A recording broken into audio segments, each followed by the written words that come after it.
Welcome to Innovations and Breakthroughs with your host, Rich Goldstein, talking about the evolutionary, the revolutionary, the inspiration and the perspiration, and those aha moments that change everything. And now, here's your host, Rich Goldstein.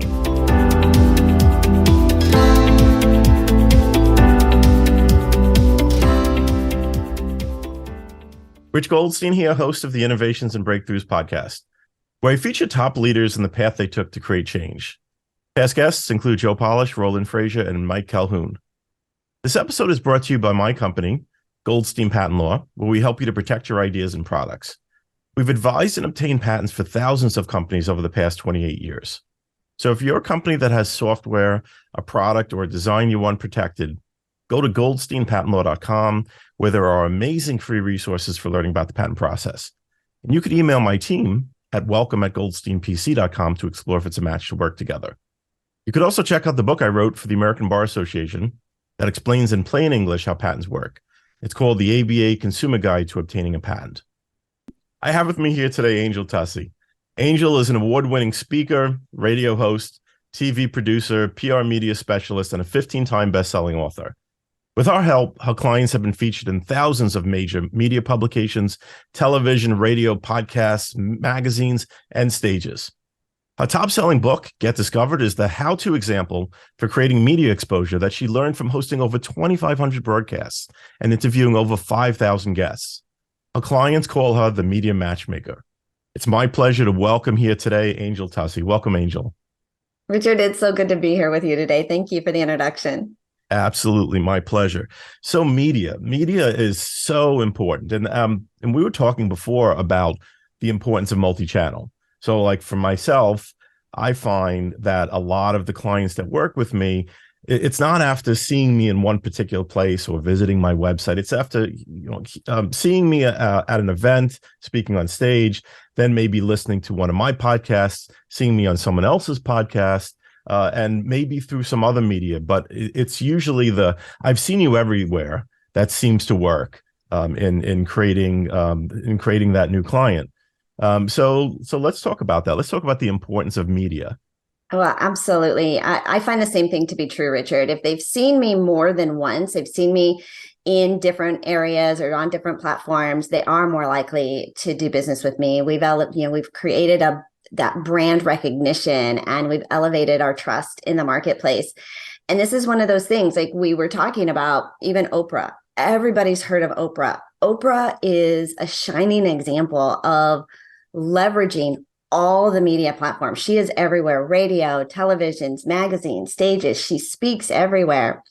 And yet, when you think about her exposure and her visibility on, like, for example, one of her most watched episodes was her interview with Prince Harry and Meghan Markle. 17 million people watched that episode. And yet when you look online at some of these YouTubers and these influencers and the number of views that they have, the number of subscribers they have, absolutely trumps the visibility. For example, I don't know if you know if you've ever heard of a gentleman named Mark Rober. He's a YouTuber. He's a NASA scientist. My husband follows him. He had done a video not too long ago, and within 2 days, that video had over 25 million views. Blowing, right? This 17 million watched, episode that Oprah had done. But most people haven't heard of Mark Rober. He's a single platformer, right? He's only on YouTube. And so when we think about the power of media exposure and leveraging media and visibility, it is the secret sauce is multiple platforms, people seeing you everywhere. I read a book not too long ago that said for true loyalty and fandom to take place and to become oversubscribed, where people are flocking to you, they need to see you in multiple places, because they're building, like you said, podcasting is a great way to build relationships. If they see you in more than one place, so for example, if you work with somebody, you have a certain relationship, but if you see them outside of work and you go to things together and you do things together, you have a stronger relationship with them. The same is true for marketing. If a consumer sees you on radio or hears you on radio, hears you in a podcast, sees you in a magazine, watches you on social media, binge watches your content, binge reads your content, now they've seen you in multiple places, that willingness to trust you with their dollars, it absolutely increases and exceeds. So I imagine for people who have some innovative software or idea or something creative that they need to be protected, if they've seen Goldstein patent law in multiple places and then somebody recommends them, or they hear you speak, or they grab your podcast, they're like, okay, yes, I'm calling them, right? Yeah, absolutely. Because you're everywhere. Does that make sense? Oh yeah, no, absolutely.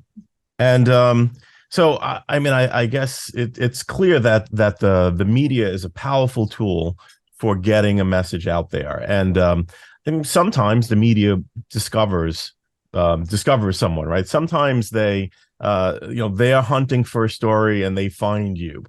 But then PR, as I see it, is the way to be more proactive about it. It's the way for you to get their attention for the message you want to get out there. So tell me, how does it work with PR? What's the you were right? Being discovered, it's a very passive. You've done something innovative, remarkable, right? Where somebody discovers it, they've heard about it, and now they want to share that with their audience, feature on TV or in radio. But really, as an organization, we do need to be far more proactive about putting our message in front of journalists, in front of talk show hosts, people who have that magazine, audience and TV audience. And so leveraging I have a little formula that we teach our clients, and that is 2 + 1. 2 interviews a week or 2 media features a week plus 1 press release a month puts you and gives you exposure in front of 100 new audiences every year. And think about this, like, we're out there as organizations every single day trying to boost up our visibility, right? We're pushing things out on social media, where maybe we're speaking, maybe we're attending trade shows, conferences where our ideal client is congregating. And we're spending hours and hours. And most of that's really building that one-on-one relationship. And relationships are incredibly valuable. But if you're going to create a $1 million business, a scalable business, you have to leverage the one-to-many audience, one-to-media. And 2 interviews a week or 2 stages or 2 magazine features, leveraging what I call other people's audiences, right? So for example, I'm in front of your audience this week. If you're on somebody else's podcast, so even if you have your own podcast, you want to leverage other people's podcasts and other people's stages. That gives you 100, puts you in front of 100 fresh new audiences, and then leveraging a press release, which is the language of journalism, sending your story to the media so that they are aware of what it is that you're doing. By sending them one every month, you're building that relationship with somebody who has the opportunity to put you in front of hundreds, thousands, even millions of people. And it's something that is completely overlooked by the small business, but large companies, Hollywood recognizes this, they're leveraging it. And so we're we're leveling the playing field and making it available for every small business organization and personal brand to have that same visibility now. Awesome. And how has PR changed? So, it's PR has been a staple for large corporations for a very long time. They have PR departments. It's just assumed that there will be a PR department, right? But smaller organizations can use PR as well. But how have things shifted? And kind of what are the things that a smaller organization ought to do with regard to PR these days? It has shifted a lot, Richard, and, good and bad. And so some things are still very much done the same way they've always been done. Like I said, a press release is, how we connect with media. They're still very old school, but there's far more opportunity than there's ever been. It used to be the only way to get your story out into the news was to be in the newspaper or the morning or an evening news. Like your options were so limited and people had to wait. Whereas now it's all on demand. The use of technology online in the virtual world, and everybody, is a PR or a media host these days, right? So everybody runs a podcast. They have a stage. They're creating news with their blogs. Like everybody is really a media generator. And so the access to getting your message out into even more platforms is bigger than it's ever been before. And it only continues to grow every single day. And so, I mean, it used to be ABC, NBC, CBS, like the traditional media logos, but now we have Roku and Amazon and iTunes and Firefox and Chromecast, all these networks that are out there, and they're desperate for content. They're desperate for stories, for human interest stories, what's going on in the marketplace. And every single day, there are organizations and small businesses that are doing amazing things, creating incredible impact in their communities, breakthroughs for their clients. They're starting new programs. They're hosting new classes. They're supporting nonprofits. They're doing all these amazing things. So here we have this conundrum. We have every single day, there are journalists and content providers who are looking for content, hundreds of thousands of media opportunities. And on the other side of the equation, we have organizations and businesses that are saying, I'm not getting enough exposure. I wish my business was growing. It's not growing fast enough. Well, how can that be? There's so much opportunity for exposure, and yet the small business owner is still out there crying, notice me, please, somebody pay attention to me. So what's the bridge? And that's where I come in as that media matchmaker. We've created a whole new program on how to do your own PR. We have a Facebook group, Richard, that we've started that is matching, bringing that bridge. I call it my media matchmaker site. And it's the best online group for finding guests and getting booked because the market has shifted. And so if we can pull it back, right, every single week, just 2 interviews a week and 1 press release a month, gives you exposure in front of 100 different audiences, thousands of media news desks and journalists. You will be seen everywhere. You will leverage all the different media platforms that there are. And I don't know if you've ever heard this or if you're familiar with this concept, but it's exposure and then revenue, right? Once we have the exposure, the revenue follows, like you, right? They see you everywhere. You don't have to convince them to hire you. You don't have to convince them that you're valuable. You don't have to convince them. They come to you because they've seen you everywhere. You've created the exposure. You've created the visibility. And once you do that, once you have the followers in the audience, then the revenue flows much easier. Yeah, I mean, I've heard Grant Cardone say, he's like, money follows attention. Yes. So if right? you create, Where's my money?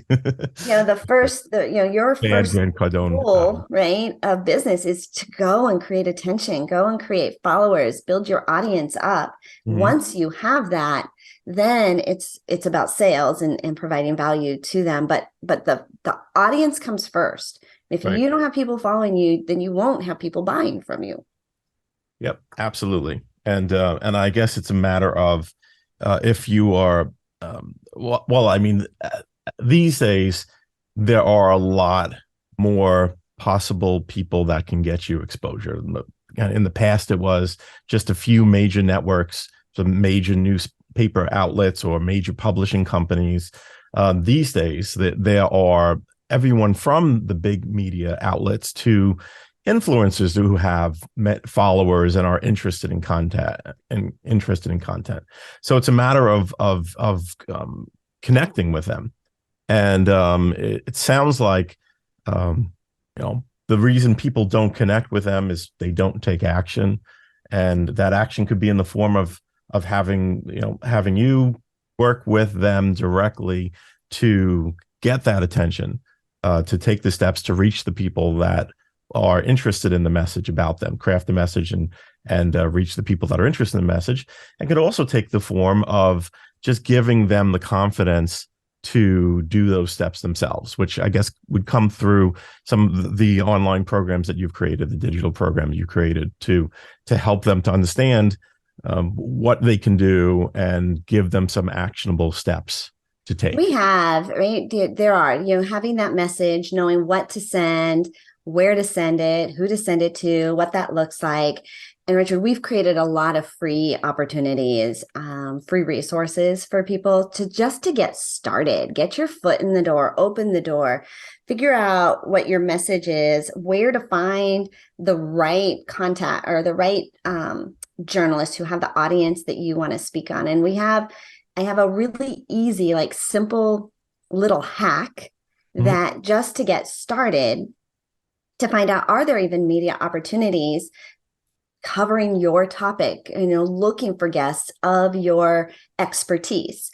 And it's a simple Google hack. If you do a Google search, so I'm just going to do a quick little Google search on patent law, because that's your expertise, right? Not patent lawyer, I want patent law.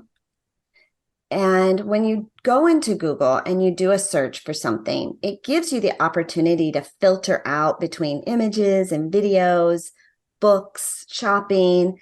It also gives you a sub-filter of news. So right under the Google search, right, it says all, it might say books, shopping, images, maps, right? There's one that says news. And when I click on news under the search term of patent law, 9.8 million results show up. That's media opportunities. Those are online publications. Those are news stories. Those are, they're also press releases. I see one that is a press release, but Stanford Law School, a website called Lexology, Law 360. I don't know, JD Supra, IP Watchdog, Health Leaders. I mean, we could go on. And if we were to click through these, right, we can see Yahoo Finance, National Law Review, Bloomberg Law News. Would it be valuable, right, for them to feature you, quote you, have a link back to your, like a quote from you, and then a link back to you and your website in these articles? So every single day, right, if just once a week you went through here and found the journalist, like click through and found the journalist and built relationship with that journalist by sending him or her your most current press release, and we did that every single month, now you become a trusted resource for them. So we've put together a full year of headlines of, how to do this and how to filter through this, what to send to them, where to send it, how often to send it to them, all for free resources to get you started. And we have this amazing online Facebook group to connect you and to play media matchmaker. And that's free also, Richard. So these are some of the things that we do to give back to the community and just let you know, like, there's exposure is not the problem, right? Like after this, like I traveled as a speaker for 4 years, traveled around the country speaking at small business expos, and the rooms and the workshops that always had overflowing number of people in the rooms always had to do with marketing. People, and if you were to ask that small business, what's the number one thing you struggle with? It was always, I need more customers. We're not making enough money. We don't have enough customers. Exposure solves that problem, right? You can create unlimited exposure leveraging this 2+1 formula, right? 2 interviews a week, 100 audiences. There's some back-end pieces about your call to action and how you monetize that. And we do teach that in our How to Do Your Own PR masterclass. But to get the exposure, it's out there. Every single day, people like you, they're looking for guests to interview. Journalists are looking for people to quote. They're looking for stories. And if we can bridge that gap between the small business and the organization saying, I just wish I had more people who noticed me, watched my videos, watched my podcast, bought my books, downloaded, went to my website. Because once they're in my castle, I know that I can qualify them and turn that into a paying client. I just need to get them into my castle. And that's what we provide at Media Mastery. Awesome. It's interesting. You had me think of something in particular with regard to marketing too, and what's possible through PR is that sometimes in marketing, we look at the different levels of customer awareness. Like there are people that know that they've got a problem, but they don't necessarily know what the solution is. There are people that know what the solution is, but they don't necessarily know who provides those solutions, right? So there's like problem aware, solution aware, and provider aware. So a lot of marketing focuses on provider awareness. People who already know, let's say, that they want a patent, but and they know that they want that the solution is to hire a law firm to help them with the patent, but they don't necessarily know of us. Right. And so now they're shopping for a law firm, and it's not necessarily easy to get across to them that we're the ones that they should be working with. But then there are other people that aren't even aware of the solution of hiring a patent law firm. If you're interfacing with journalists that are writing articles that are of interest to the people that are problem aware but not solution aware, then all of a sudden you're getting exposed to an audience that now knows you and wasn't even looking for other providers yet. Have you ever put on a jacket and put your hand in the pocket and found money that you didn't know was there? Right. Right. So this is what getting discovered. This is where being a guest on other people's platforms and being featured in magazines and news stations, because even if they're not yet looking, they're not even sure, but all of a sudden they discover you, right? And they're reading about you, they're hearing about you. And then they're like, oh my gosh, I forgot. I had this really great idea kind of tucked in the back. I'd put it away. Oh, maybe I'll bring that out. Maybe I'll give that guy a call. It's like they, found money. Right? I wasn't out looking for you. I wasn't actively looking for a patent lawyer, but hearing about you, hearing your story, reading something about that might trigger on my subconscious to recall that's, what, I do have this idea that I just kind of put on the back burner because I wasn't sure, right, about where to go, or my brother-in-law, or I just met somebody at a cocktail party and they were talking about not knowing.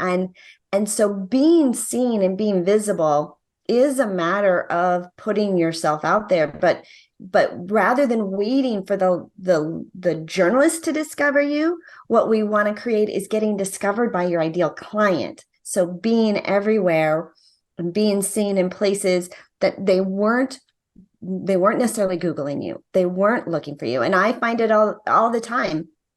Clients come up when I meet them. They're like, I never even thought about press releases. I never even thought about doing PR. I know I need marketing. I know I need visibility, but I never thought about that until I read about you. I saw you someplace else. I joined your group. Like I've heard. And now these little seeds, right? We've planted these seeds along the way, and now they keep getting watered. And then they come up. And by the time they show up on my calendar, they're like, Angel, I need PR. I need PR and I need it. I'm doing all these amazing things. I'm not getting recognized. I'm not getting the momentum and the visibility that I know I'm doing all these amazing things and nobody knows about it. But by that point, they've heard of me. They've probably watched something. They've listened to me on a podcast, and now they're ready to take that next step. And I don't have to, you shorten the sales cycle because you don't have to have all these follow-up calls and touch points. Right? They're a yes or a no, which makes your day so much easier for scheduling and events you're going to and who you're talking to and all of that. So much more fun and easier because you're actually talking to qualified buyers at that point. That sounds amazing. And if people want to learn more about you or get in contact with you, how do they go about doing so? Well, I mentioned we put together this media starter kit. It's a step-by-step guide to open up the doors for media opportunities, including guaranteed media that will kind of kickstart this whole 2+1 formula for you. Also is going to give you access to our Facebook group, our Media Matchmaker Facebook group. We just crossed over 15,000 members in that group. If you are looking for more opportunities for speaking, if you're looking for guests for your show, this is the number one place. It's the best online group for finding that. And you can get access to all of that at my website, makeyourbigimpact.com. Click on the free media starter guide. Awesome. Well, thank you so much for taking the time. Really appreciate you being here on the program, talking about media, talking about how people can get that exposure by using media to bring their message out into the world. So thanks again for taking the time. Oh, thank you, Richard. This was a lot of fun. I love talking about this.